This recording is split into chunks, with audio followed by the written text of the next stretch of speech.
Alright, so chat, we're going to first start off with that electrician talking about the M50 Ontos. Yes, Rose Burton. Of course I was. I'm not using a I pan. reject your reality and substitute my own, and am going to get that anaconda. Okay, go to any large space station. They're for sale. Go to Lear. They're for sale in Lear. Go to Shinratara's Diaz. They're definitely on sale at Jameson Memorial. Just try not to get ganked on your way there. Yeah, at home, I don't use a pan. I use a pipe.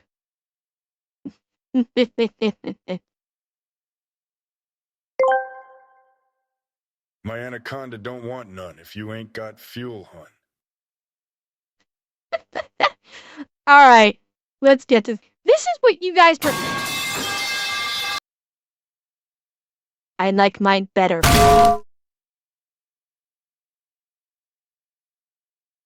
Alright. Let's do this. It's the bazooka tank. This is again one that you guys sent me. I'm working my way through your suggestions. Well, I mean, Pector, I never denied that. Let's face it, I never denied that. So this is only a brief video. So it's a fairly brief. Oh, what? I'm not. I'm not. Like, Cotton is a huge streamer.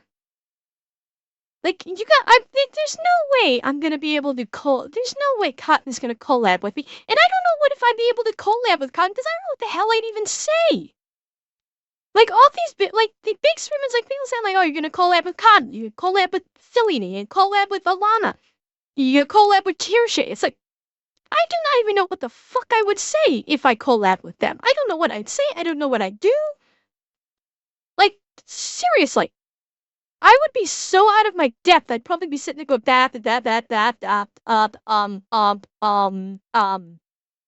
you know. So, well, potato. That's an idea. That's honestly an idea.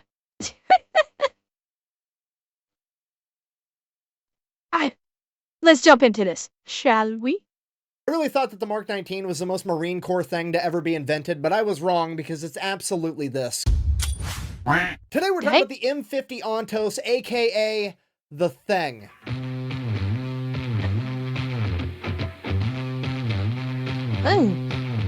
That's got a lot of big guns on it. Holy shit!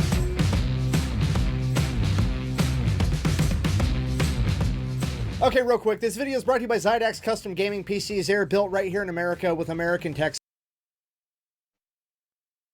And I almost got one of these computers. You collab with Neuro. Oh, Pifo, are you offering? Oh god, I'm actually suddenly starting to feel nervous. Are you, like, seriously offering? Like, this actually makes me, like, really? I'm actually starting to get really nervous now about what you might just say.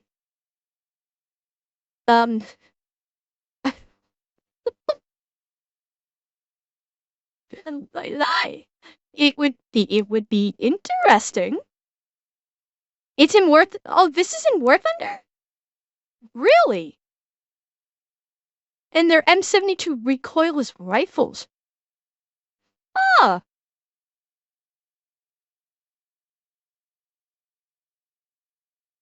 Okay, people. Sorry, it threw me for a second. Support. They have a lifetime warranty, and they will do all kinds of crazy custom stuff if that's what you want. Yeah, here's a video of mine. I tried to get one of these. Okay, here's the deal. Once upon a time in the 1950s, the United States Army would set out to answer a question that had plagued mankind for decades. What if we took a tank and covered it in fucking bazookas? And to aid them in this enormous feat of engineering fuckery, they would turn to the one demographic of people on the planet that could do this insanely childish and dangerous idea justice: The Yeah. farmers, by way of Alice What? Chalmer, a tractor manufacturing company. Okay, if you're not picking up what I'm putting down, I'm trying to tell you that the grunts and the farmers are going to come together and work on a grunts and crafts project, all right? It's absolutely going to get done. It's not going to be fucking safe, but it's going to get done, and it's going to work. So they took the M56 light tank, ripped the turret off, threw that shit away, and then proceeded to weld on top 6 M40 106mm recoilless rifles. Holy shit! Yeah, technically they're not bazookas, they're recoilless rifles. There's a slight difference in how they function, but at the end of the day, as far as the 99.9% It's of a people need to bazooka. be concerned, it's a giant metal tube that you point at the enemy to blow them the fuck up, aka it's a bazooka. Plus, bazooka tank sounds way cooler than recoilless rifle tanks, so that's what we're going with. Now, I think we can all agree that, well, Like, okay, the first thing I think of when I see this, and I know the recoilless rifles, the reloading on that must be kind of a pain in the ass. Because it's not like a tank where, you know, where inside the turret you've got the loader who just grabs another shell, slams it into the breech, and they fire. This is like you actually have to get out of the tank, walk around to the back, pop the hatch, load the next round in, and some of these are pretty high up. In the heat of combat? Oh, I'm sure he is gonna get to it. Yeah, I am sure he's gonna get to it. I'm just giving my first blush thought on this. In the heat of combat, this would be insane. Farmers work hard and get shit done. Cheer 100. Yeah, sadistic, you're right. It's a good pairing between them and the Marines, like, working hard and doing crazy shit. Like, next to the Marines, farmers are, like, the daddies of inventiveness, because they have to come up with all kinds of crazy shit to, you know, get their equipment to work a lot of times on the farm. So, but I am interested to hear how they're gonna do this loading in combat. I am really curious. 6 M40 106mm recoilless rifles. Yeah, technically they're not bazookas, they're recoilless rifles. There's a slight difference in how they function, but at the end of the day, as far as the 99.9% of people need to be concerned, it's a giant metal tube that you point at the enemy to blow them the fuck up, aka it's a bazooka. Plus, bazooka tank sounds way cooler than recoilless rifle tanks, so that's what we're... Gee, just ask me how I know I am a farmer. I know, Aki. I know. That's why I said that farmers are some of the most inventive people to get shit going. You've told us about some of the shit that you've had to do to get shit going. After you fire this thing at a target, the combat's over. Jesse Christopher, there's always more than one target. We're going with. Now, I think we can all agree that welding 6 of these on top of a single vehicle is mildly ridiculous in the best way possible. However, it only gets worse from here. Because why don't you go ahead and ask me how they aim this monstrosity? I mean, look at it. It's got 6 different barrels. None of them are anywhere near each other. Clearly, it's going to be a nightmare, if not impossible, to aim this thing accurately, right? Wrong. The farmers and the grunts got together and said, we'll just use a spotting rifle. They then proceeded to mount a 50 caliber rifle on top of every single bazooka barrel, and then they would just fire 50 caliber tracer rounds until they started hitting their desired target. Then they would fire the bazooka.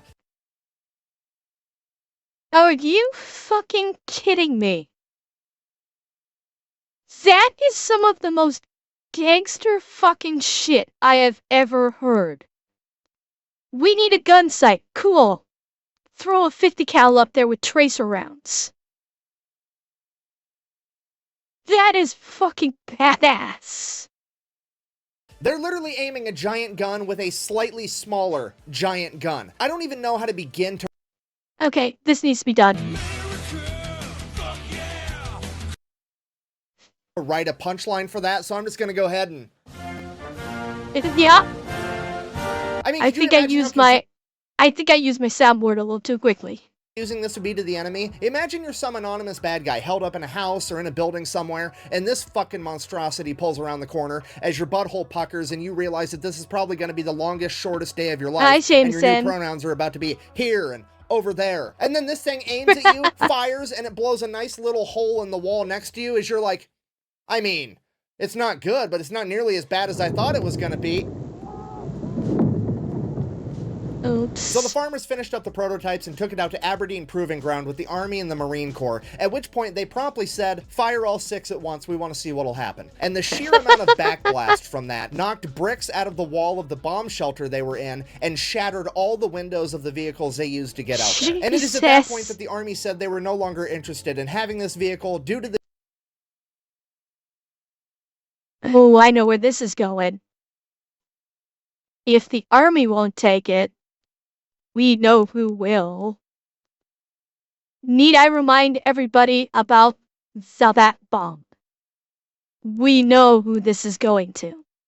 the sheer amount of backblast, and they really did not like the fact that somebody had to get outside of the vehicle to individually reload each recoilless rifle after they had been fired. The Marine Corps, on the other hand, said Reddish Wait, I would argue that if you fire all 6 simultaneously, even with your protection, you're fucked in some way. I can almost guarantee that the men that were on that tank when they fired all 6 rounds, until, if they're still alive, or until the day they died, all they heard was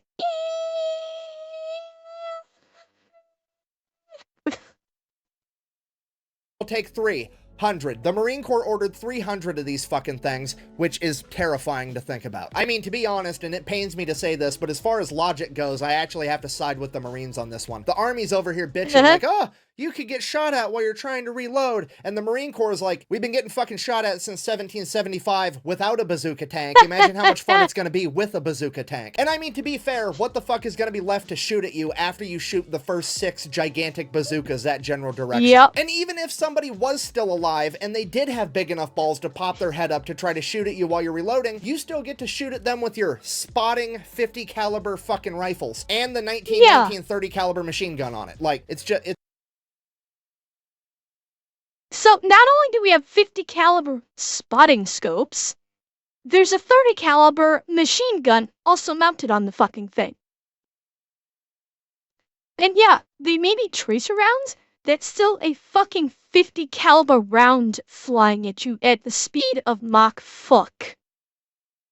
So, yeah, it's not gonna have as much penetration as a normal Full Metal Jacket 50 cal. It's still a goddamn 50 cal.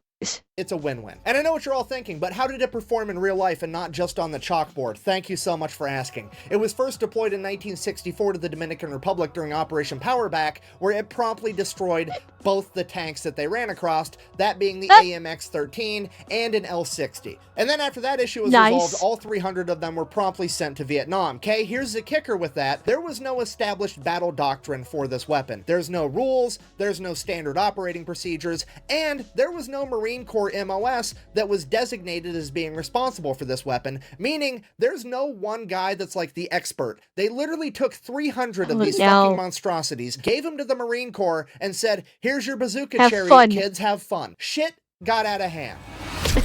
You're so dumb. If you knew anything, you'd know that during the Vietnam War, the Viet Cong had virtually no tanks, meaning that a tank destroyer like this would be virtually useless.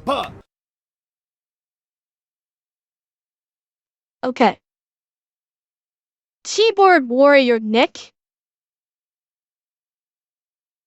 clearly does not understand Marines. Because just because the Viet Cong don't have tanks doesn't mean that they're not going to shove a recoilless rifle round straight up their ass.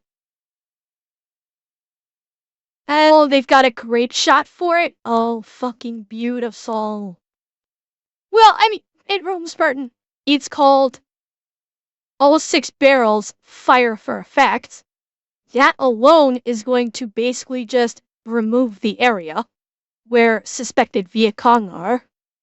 Yeah, not quite. Ladies and gentlemen, I present to you the Beehive round, aka the Flechette round. Each one of these had 10,000 hardened steel darts inside of them, and when fired, they went fucking everywhere. And this weapons platform can fire 6 of them at a time, meaning that this thing can turn and proceed to shoot 60,000 fucking nails in your general direction. Hell. Okay? When the trees started talking, they weren't talking for very long. The Ontos was so dominant on the battlefield that the enemy began actively avoiding it, meaning stating that the Marine Corps loved it because when this thing was anywhere near them, they were very seldom, if ever, ambushed. And not only was the Ontos effective in jungle warfare, but urban warfare as well. During the Tet Offensive at the Battle of Hue, which is one of the only examples of heavy urban combat to happen during the Vietnam War, the Ontos would prove absolutely dominant. Not only was it highly effective against fortified enemy positions, but it was extremely effective at convincing enemies to evacuate buildings. You see, at this point in time, the enemy was already intimately acquainted with the Ontos and knew how it operated, so all the Marines had to do to get an entire building to clear out was shoot the 50 caliber spotting rifle through the window a couple times,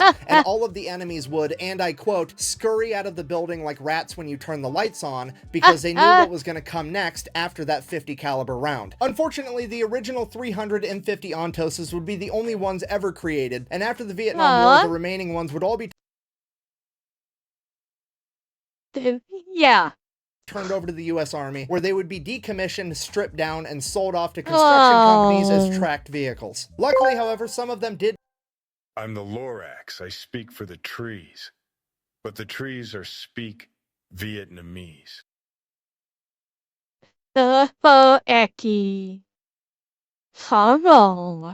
Make their way into museums where their legacy is still preserved today. In conclusion, in the 1950s, a bunch of farmers and the United States Marine Corps came together to work on a grunts and crafts project, and what they created was so childish, so ridiculous, and so devastatingly effective that it could only be characterized as the thing. Thank you for watching. Best way to support the channel is go buy some merch at thefatelectrician.com. Quack bang out. I wonder if I can fit a bazooka tank in here.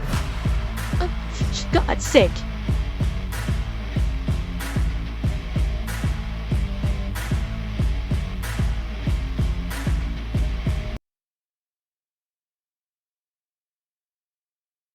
Honestly, you see something like that? This thing looks similar to the rolling Terminator in T3. You're right. You're right. Yeah. It does it. I forget what they're called, but you're absolutely right. Yeah, and I imagine you're doing because like they a lot of sci-fi movies take inspiration from modern day. Like look at Han Solo's blaster. That was the inspiration for that was a monster. So a lot of sci-fi takes inspiration from modern day military. It makes sense. And yes, I know what you saw, Astral. I can't watch it yet. It literally just came out today. It only just came out today. We have to let it cook. Be patient.